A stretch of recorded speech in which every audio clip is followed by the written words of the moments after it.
ಆತ್ಮೀಯ ಸ್ನೇಹಿತರೆ, ತಮ್ಮೆಲ್ಲರಿಗೂ ಕೂಡ ನಿಮ್ಮದೇ ಆಗಿರ್ತಕ್ಕಂಥ ಯೂಟ್ಯೂಬ್ ಚಾನಲ್ ಸ್ಟಡಿ ವಿತ್ ಪರಶುರಾಮ್ಗೆ ಸ್ವಾಗತವನ್ನು ಕೊಡ್ತೀನಿ. ಗಣಿತ ವಿಷಯದ ಪರೀಕ್ಷೆ ಆಯಿತು. ಸೊ ನಿನ್ನೆನೇ ವಿಡಿಯೋಗಳನ್ನು ಪೋಸ್ಟ್ ಮಾಡಬೇಕಾಗಿತ್ತು, ಬಟ್ ಬಹಳಷ್ಟು ವಿಡಿಯೋಗಳನ್ನು ಪೋಸ್ಟ್ ಮಾಡೋದ್ರಿಂದ ಸಮಯ ಸಿಗಲಿಲ್ಲ. ಸೊ ಇವತ್ತು ನಾನು ಏನು ಮಾಡ್ತಾ ಇದ್ದೀನಿ, ಸೊ ಜಿಲ್ಲಾ ಮಟ್ಟದ ಗಣಿತ ವಿಷಯದ ಪರೀಕ್ಷೆ ಕೀ ಉತ್ತರಗಳನ್ನು ನೋಡೋಣ.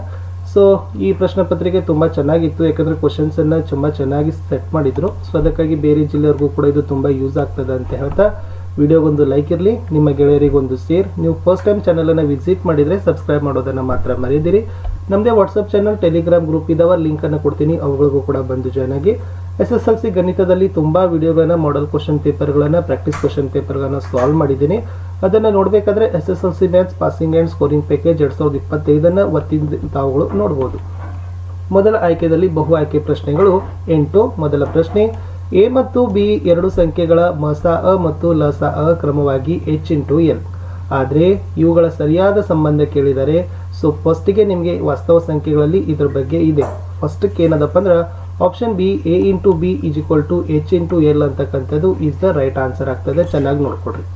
ಪ್ರಶ್ನೆ 2, ಚಿತ್ರದಲ್ಲಿ ತೋರಿಸಿದರೆ ರೇಖಾ ನಕ್ಷೆ P(x) ಎಂಬ ಬಹುಪದೋಕ್ತಿಯನ್ನು ಪ್ರತಿನಿಧಿಸುತ್ತದೆ. ಹಾಗಾದರೆ P(x) ಹೊಂದಿರಬಹುದಾದ ಗರಿಷ್ಠ ಶೂನ್ಯತೆಗಳ ಸಂಖ್ಯೆ ಅಂತ ಕೇಳಿದ್ರು. ಏನಿಲ್ಲ, ಅದೇನಾಗದ X ಅಕ್ಷದ ಮೇಲೆ ಎಷ್ಟು ಸರಿ ಹಾದು ಹೋಗಿದೆ ಅಂತ ನೋಡ್ಬೋದು.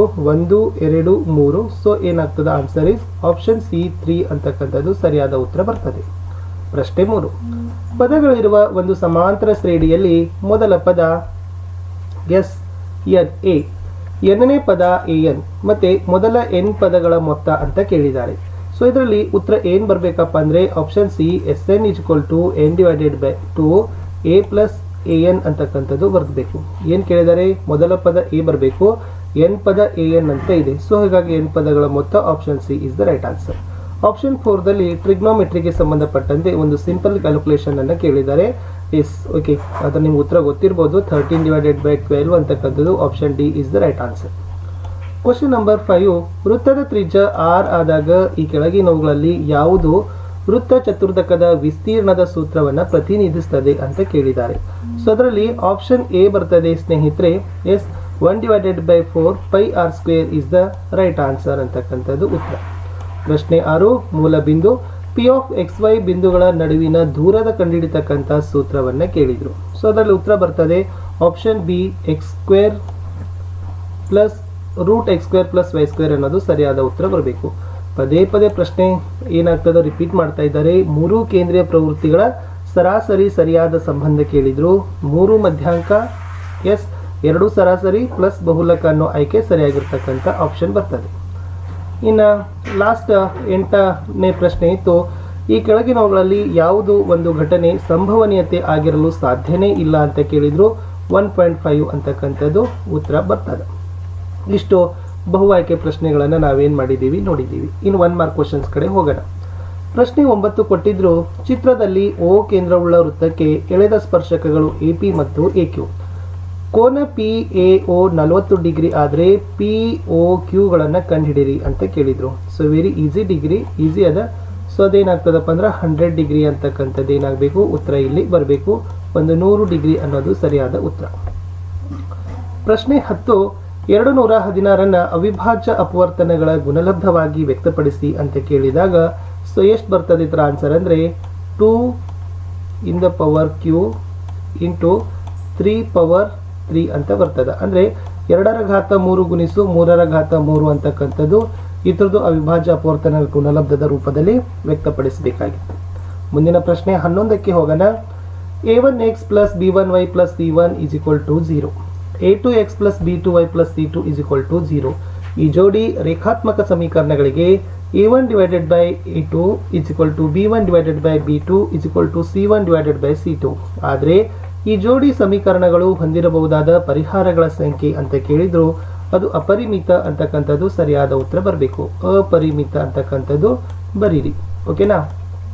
ಇನ್ನು ಮುಂದಿನ ಪ್ರಶ್ನೆಗೆ ಹೋಗೋಣ. ನಾನು ಮೌಸ್ದಿಂದ ಬರಿತಾ ಇದ್ದೀನಿ, ಸೊ ಕಷ್ಟ ಆಗ್ತದೆ. 12ನೇ ಪ್ರಶ್ನೆ, P(x) = x³ + 5x² - 6x4. ಈ ಬಹುಪದೋಕ್ತಿಯ ಡಿಗ್ರಿ ಬರೀರಿ ಅಂತ ಕೇಳಿದ್ರು. ಅತಿ ಹೈಯೆಸ್ಟ್ ಪವರ್ ಯಾವುದದಪ್ಪ ಅಂದ್ರೆ 4 ಅಂತ ಅದ.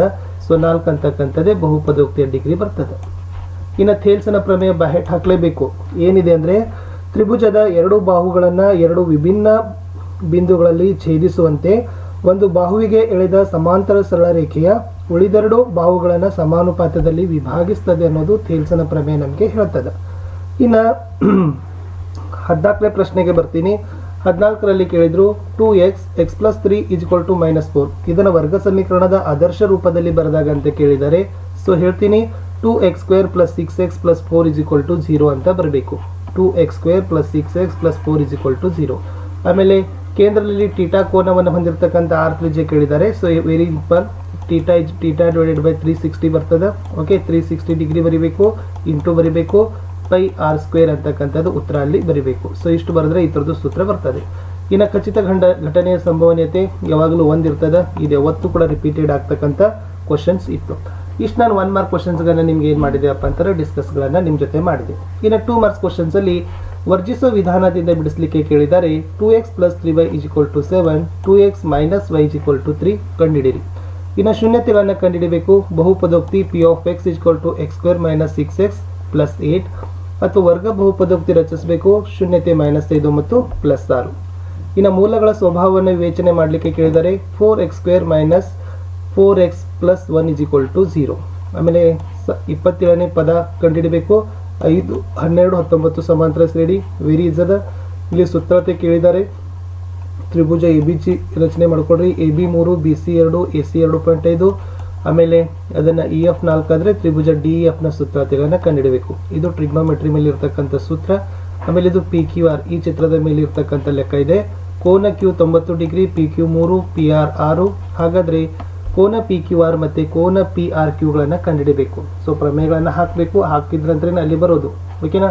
ನೆಕ್ಸ್ಟ್ 23ನೇ ಪ್ರಶ್ನೆ, 24ನೇ ಪ್ರಶ್ನೆ ಸಂಭವನೀಯತೆ ಮೇಲೇನು ಕೂಡ ನೋಡ್ಕೊಡ್ರಿ. ಇದು ಕೂಡ ಮೋಸ್ಟ್ ಇಂಪಾರ್ಟೆಂಟ್ ಆಗಿರ್ತಕ್ಕಂಥ ಪ್ರಶ್ನೆ. ಇನ್ನು 3 ಮಾರ್ಕ್ಸಲ್ಲಿ ಪ್ರಮೇಯ ಇತ್ತು. ಒಂದು ವೃತ್ತಕ್ಕೆ ಬಾಹ್ಯ ಬಿಂದುವಿನಿಂದ ಎಳೆದ ಸ್ಪರ್ಶಕಗಳ ಉದ್ದ ಸಮ 26√3 ಅಭಾಗಲಬ್ಧ ಸಂಖ್ಯೆ ಅಂತ ಸಾಧಿಸಿ ಪ್ರತಿ ಸರಿ ಪರೀಕ್ಷೆಗೆ ಬಂದೇ ಬರ್ತಕ್ಕಂಥ ಪ್ರಶ್ನೆಗಳಿತ್ತು. ಆಮೇಲೆ ಇದು ವಯಸ್ಸಿನ ಮೇಲೆ ಇರ್ತಕ್ಕಂಥ ಪ್ರಶ್ನೆ ಇದೆ. ಸೊ ಇದನ್ನು ಕೂಡ ತಾವುಗಳು ಸ್ವಲ್ಪ ನೋಡ್ಕೊಡ್ರಿ. ಓಕೆನಾ. ನೆಕ್ಸ್ಟ್ ರೇಖಾಗಣಿತದಲ್ಲಿ ಇರ್ತಕ್ಕಂಥವುಗಳು ಪ್ರಶ್ನೆಗಳಿದ್ದಾವೆ. ಇದು ಟ್ರಿಗ್ನೋಮೆಟ್ರಿ ಮೇಲೆ ಇರ್ತಕ್ಕಂಥ ಪ್ರಶ್ನೆ. ಸ್ವಲ್ಪ ಪಾಸ್ ಮಾಡಿಕೊಂಡು ನೋಡಿ, ಚೆನ್ನಾಗಿ ಪ್ರಿಪೇರ್ ಮಾಡಿ. ಖಂಡಿತವಾಗಿ ಈ ಪ್ರಶ್ನೆಗಳು ನಿಮ್ಗೆ ಏನಾಗ್ತಪ್ಪ ಅಂತಂದ್ರೆ ಬಹಳಷ್ಟು ಸಾರಿ ಪರೀಕ್ಷೆಗಳಲ್ಲಿ ರಿಪೀಟ್ ಆಗ್ತವೆ. ನಿಮಗೆ ನೆಕ್ಸ್ಟ್ ಯೂಸು ಕೂಡ ಆಗ್ತದೆ.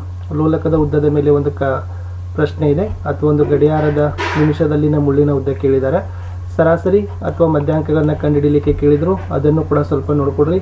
ಅದು ಕೂಡ ಮೋಸ್ಟ್ ಇಂಪಾರ್ಟೆಂಟ್ ಆಗಿರ್ತಕ್ಕಂಥದ್ದೇ ಇತ್ತು. ಇನ್ನು ಮುಂದೆ ಇದರಲ್ಲಿ ಇಡೀ ಉದ್ದಗಳನ್ನು ಕೇಳಿದ್ದಾರೆ. 4 ಮಾರ್ಕ್ಸ್ ಕ್ವಶನಲ್ಲಿ ನಕ್ಷೆ ಇತ್ತು. 2x + y = 8, x - y = 1 ಕೊಟ್ಟಿದ್ದಾರೆ. ಸಮಾಂತರ ಶ್ರೇಣಿಯಲ್ಲಿ ಒಂದು ಸಮಾಂತರ ಶ್ರೇಣಿಯ 4 ಮತ್ತು 9ನೇ ಪದಗಳು ಕ್ರಮವಾಗಿ 4 ಮತ್ತು -8. ಹಾಗಾದರೆ ಮೊದಲ 15 ಪದಗಳ ಮೊತ್ತವನ್ನು ಸೂತ್ರ ಬಳಸಿ ಕಂಡುಹಿಡಲಿಕ್ಕೆ ಕೊಟ್ಟಿದ್ರು. ಇದು ಸಮಾಂತರ ಶ್ರೇಣಿಯ ಲೆಕ್ಕ ಇದೆ. ಸಮುದ್ರ ಮಟ್ಟದಿಂದ ದೀಪ ಇದು ಬಹಳ ಸರಿ ರಿಪೀಟ್ ಮಾಡಿರ್ತಕ್ಕಂಥದ್ದು. ಪ್ರಮೇಯ ಯಾವುದದ?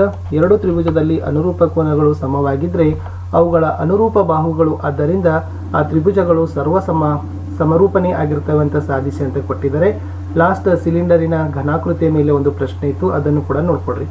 ಇಷ್ಟು ಇವತ್ತಾಗಿರ್ತಕ್ಕಂಥ ಕ್ವಶನ್ ಪೇಪರು ಮತ್ತು ಮೊದಲ ಒಂದು 16 ಪ್ರಶ್ನೆ ಉತ್ತರಗಳನ್ನು ನಾನು ನಿಮಗೆ ಕೊಟ್ಟಿದ್ದೀನಿ. ತುಂಬ ಮೋಸ್ಟ್ ಇಂಪಾರ್ಟೆಂಟ್ ಆಗಿತ್ತು ಅಂತ ನನಗನ್ಸಿತ್ತು. ಸೊ ಕ್ವಶನ್ಸ್ಗಳನ್ನು ಪ್ರಾಕ್ಟೀಸ್ ಮಾಡಿಕೊಡ್ರಿ. ಖಂಡಿತವಾಗಿ ಇವುಗಳು ನಿಮ್ಮ ಎಕ್ಸಾಮ್ಗೆ ಬಂದೇ ಬರ್ತದೆ. ಓಕೆ, ಸಿಗ್ತೀವಿ.